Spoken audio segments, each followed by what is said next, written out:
Pozdrav društvo, dobrodošli u današnju sesiju laganog trčanja i da kažemo ajde fizičkih aktivnosti koje ja obično obavim. Sad smo napolju u njivama.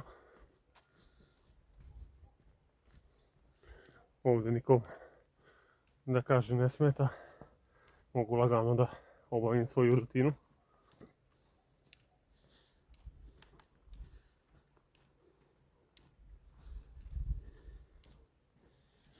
Mirno, tiho.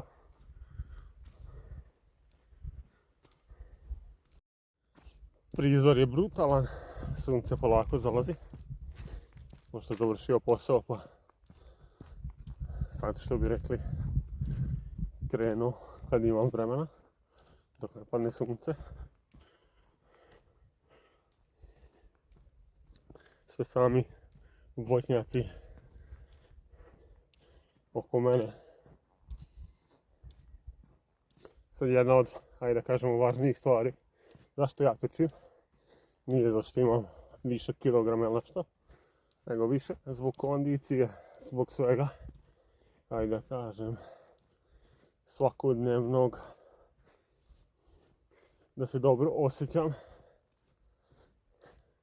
Jer nekako, ajde da kažem, tu frustraciju što imam svakodnevno mi jednostavno smanji.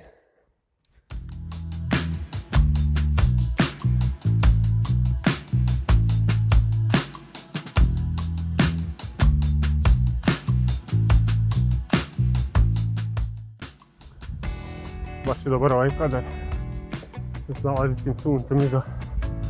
Prošao sam 2 km. Još ćemo malo nastaviti.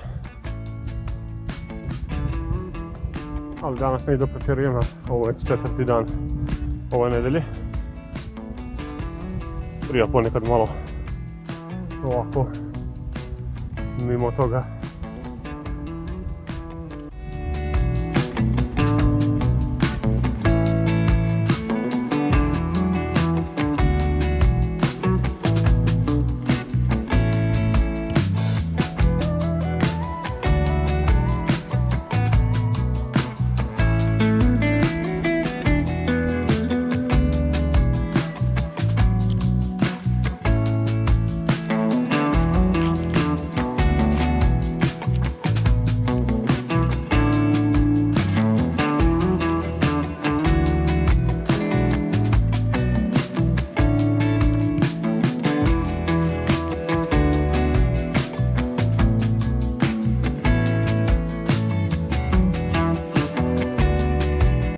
Neki cilj otrčim do granice, pošto tu nedaleko je od mene granični prelaz, ali uvatio bi me mrak pošto je trenutno 4 sata, tako da odlučio sam od te ideje da će biti jedan vikend vjerovatno, da se samo tu u okolini malo trčkaram.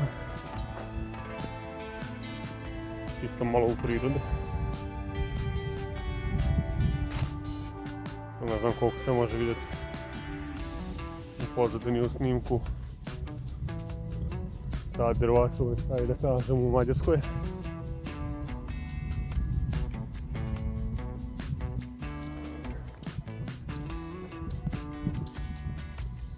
Da li vi praktikujete inače ovako trčanje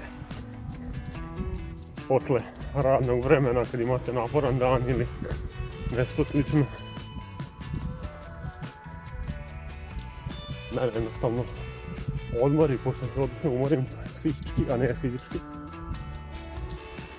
I onda totalno prija malo van civilizaciju, otići izduvat fizičku stranu da bi neko možda mlatio.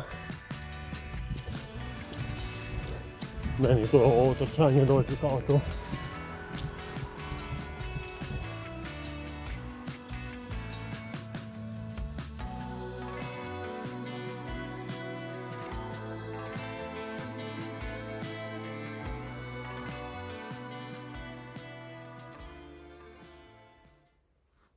Ne znam koliko vam se svidjelo do sad ovi moji videi, ali pokušavam sve onako, ajde kažem, standardno da snimim, da ne bude ništa preforsirano, nego zapravo kako je kod mene u životu.